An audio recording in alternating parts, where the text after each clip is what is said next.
کہ یہ دیکھیں ہم جو ہے مذاکرات کے لیے مسئلے کا حل چاہتے ہیں کیونکہ یہ ہمارا پڑوسی ملک ہے, ہم اپنے پڑوسیوں کے ساتھ اچھے تعلقات رکھنا چاہتے ہیں, مگر بد نصیبی یہ ہے کہ ہمیں پڑوسی بھی ایسا ملا ہے کہ ہم کچھ کر بھی نہیں سکتے. ایک تو یہ ایسی بات ہے کہ اگر تو وہ جنگ کے لیے تیار ہے تو بھائی کھل کے آؤ تاکہ ہم کھل کے پھر آپ کے سامنے آئیں, وہ اس طرح بھی نہیں آتے اور چھپ کے جو ہے وہ وار کرتے ہیں. تو میں تو یہ سمجھتا ہوں کہ اس کا جو بھارت کا مکروہ چہرہ ہے یہ آج سے نہیں ہے, یہ جب سے پاکستان مارز وجود میں آیا ہے یہ اسی طرح کے ہیلے بہانے بنا کے یہ کرتا ہے. آپ یہ دیکھیں, ہمیں تو چھوڑیں, مسلم جو ہمارے لوگ ہیں ان کو تو چھوڑیں, بھارت کے اندر خود ان کی اپنی اقلیتیں محفوظ نہیں ہیں, خود ان کے اپنے جو ہندو ہیں وہ محفوظ نہیں ہے. کوئی چھوٹی ذات کوئی بڑی ذات کا آپ اس میں تفریق کر رہے ہو, سکھ کمیونٹی آپ سے مطمئن نہیں ہے, کرسچن کمیونٹی آپ سے محفوظ نہیں ہے, تو آپ اس پہلگام واقعے کو بھی ایک بہانہ بنا کے تو کر رہے ہیں. دلت ان سے جی اسی طرح ہی اس میں بھی چھوٹی ذات کا ہندو اور بڑی ذات کا, ابھی آپ ان کے دیکھیں میڈیا میں دیکھیں وہ خود ان کے اپنے گریبان پکڑ رہے ہیں کہ آپ اپنے ملک میں جو اپنے مذاہب کے لوگ ہیں ان کے ساتھ آپ صحیح طرح ڈیل نہیں کر رہے تو آپ دیگر کے ساتھ کیا کریں گے. تو ان کا جو ہندوانہ ذہن ہے یہ میں آپ کو بتاؤں 1925 میں RSS بنی تھی, 25 اکتوبر 1925 میں, اور انہوں نے ان کا RSS بنانے کا مقصد ہی یہی تھا کہ جتنے بھی مسلمان ہیں ان کی کمیونٹی کو سر کو چلنے کے لیے یہ ایک RSS بنائی تھی, اور تب سے لے کے آج تک وہی کام کر رہی ہے. اور یہ جو حالیہ پہلگام کا واقعے کو بنیاد بنایا گیا ہے, ہمارے ذرائع یہ کہتے ہیں کہ چونکہ اس کو 7 سالہ پورا ہونا ہے, 100 سال انہوں نے پورے کرنے ہیں, تو یہ بالکل ایک اسی طرح کا سرپرائز دینا چاہتے ہیں جیسے صدر ڈونلڈ ٹرمپ نے آ کر تو اپنا ایک جو دہشت گرد تھا وہ اپنی قوم کے آگے رکھا, جی یہ دیکھیں میں نے آتے ہی یہ دہشت گرد پکڑ لیا. تو یہ اسی طرح یہ چاہتا ہے مودی دہشت گرد کہ جو 7 سالہ تقریب آنی ہے 25 اکتوبر کو, میں اپنی قوم کو یہ تحفہ دوں کہ یہ دیکھیں جی میں نے 100 فٹ یا 1000 فٹ یا 10 فٹ پاکستان کے اندر میں چلا گیا ہوں اور یہ میں نے فتح حاصل کر لی ہے. اور اس سارے کو وہ ڈرامہ بنا کے تو پاکستان کو یرغمال بنانے اور اس کو کمزور سمجھنے کی یہ کوشش کر ہے. تو پاکستان نے سفارتی سطح پر, سیاسی سطح پر ہر طرح سے بھارت کو قائل کرنے کی کوشش کی ہے, لیکن ہماری پاک فوج کا بھی یہی آج بیان تھا کہ ہماری اس کمزوری کو بھارت نے جو ہے وہ سمجھ لیا کہ یہ کمزوری ہے, ہماری اس اخلاق کو, میں کمزوری کہہ گیا, کہ ہمارے اس اخلاق کو انہوں نے ہماری کمزوری سمجھ لیا. تو ایسا ہرگز نہیں ہے, ایسا ہرگز نہیں ہے. ڈٹو صاحب یہ جو حالیہ کشیدگی ہے اس میں صورتحال مزید جو ہے پیچیدہ ہوتی جا رہی ہے. ہم نے دیکھا کہ پاکستان نے اپنا نیریٹو بتایا, کل بھی DGISPR نے اپنا موقف سامنے رکھا, دہشت گردی کا جو واقعات تھے اس میں جو ملوث لوگ تھے, بھارتی فورسز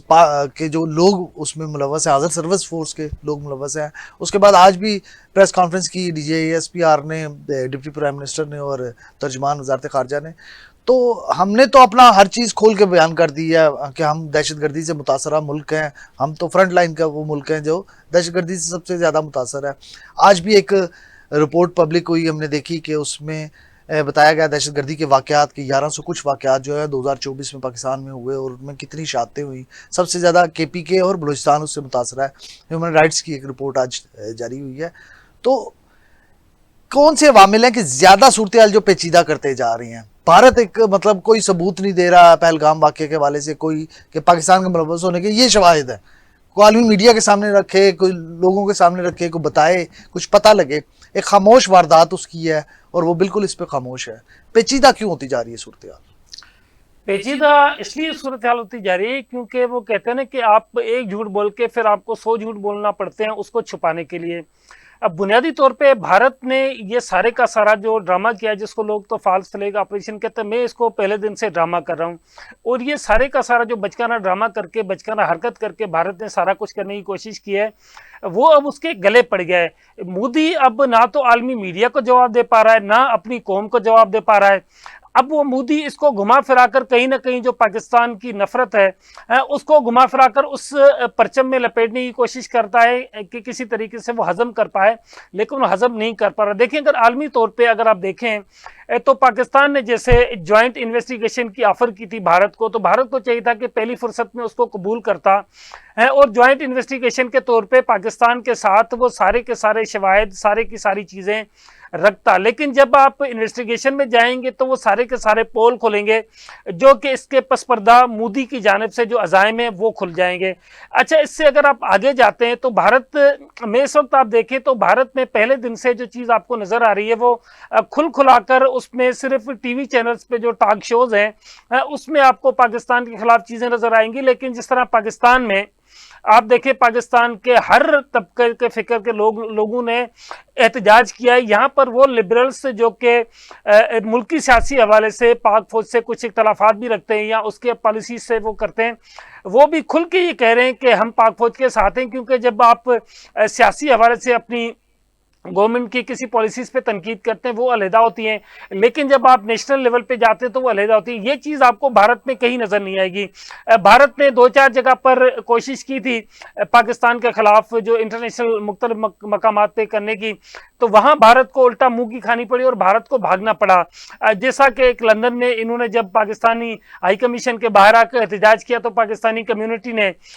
چائے کا اسٹال لگا کر اور ابھینندن کی فوٹو لگا دی تھی کہ اب آپ آ جائیں ہم آپ کو چائے پلاتے ہیں. تو سیم صورتحال میں یہ آپ کو نظر آئے گا کہ بھارت کے پاس سے اس سارے واقعے کو شوگر کوٹنگ کرنے کے لیے کوئی الفاظ نہیں. جیسے میں نے آپ کو پہلے بتایا کہ بھارت میں اس وقت اگر آپ اس کو پوری طرح سے جائزہ لیں تو یہ جو جنگ کی خواہش ہے یہ بھارت کی نہیں ہے. بنیادی طور پہ یہ مودی اور RSS کا جو ایجنڈا فالو کرنے والے لوگ ہیں ان کی خواہش ہے. سابق جو انڈین ایکٹر تھا راج ببر, اس کی اگر آپ تقریر سنیں اس نے کھل کر مودی کے بکھیوں دھڑے, کیونکہ مودی کی جانب سے جتنی کوششیں کی گئیں اس سارے کے اوپر انہوں نے کوشچن اٹھائے کہ آپ کی سیکیورٹی کدھر ہے, فوج وہاں کیا کر رہی ہے, فوج کے بعد وہاں پہ میں نے بریک لینی ہے 1 منٹ صرف شہزاد صاحب آپ کا لوں گا. جنگی تیاریوں کے حوالے سے پاکستان جنگ کے لیے بالکل تیار ہے؟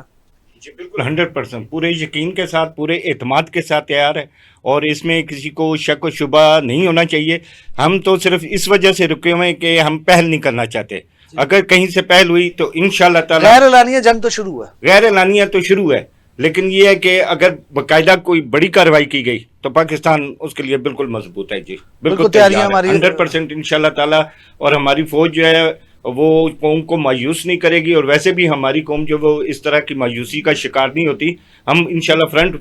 فٹ پر آ کر ان کے ساتھ لڑیں گے. بات یہ ہے کہ یہ جو دہشت گرد مودی ہے یہ جنگ کا کہہ کر پھنس گیا ہے, یہ چاروں طرف سے گھر گیا ہے. خود اس کے اندر اپنے ملک کے اندر بغاوت اس کے سر پہ کھڑی ہے, وہ کیسے باہر لڑ سکے گا؟ بات یہ ہے کہ وہ اپنے میڈیا کے ذریعے یہ جنگ لڑنا چاہتا تھا, میڈیا کو اکساتا رہا اور جناب وہ اس بیان میں پھنس گیا, بالکل پھنس گیا. ہم اس پہ مزید بھی گفتگو کریں گے. یہاں پہ مجھے ایک شارٹ بریک لینی ہے. بریک سے جب ہم واپس آئیں گے تو بات کریں گے کہ عالمی جو کمیونٹی ہے اس کا کیا کردار ہے. اس کے علاوہ جنگی تیاریوں کے حوالے سے بات کریں گے کہ پاکستان کی جنگی تیاریاں کس سطح پر ہیں, خصوصاً اگر خدا نخواستہ اگر ایٹمی وار ہوتی ہے تو پاکستان کی تیاری کہاں تک مکمل ہے. اس پر بات کریں گے لیکن ایک شارٹ بریک.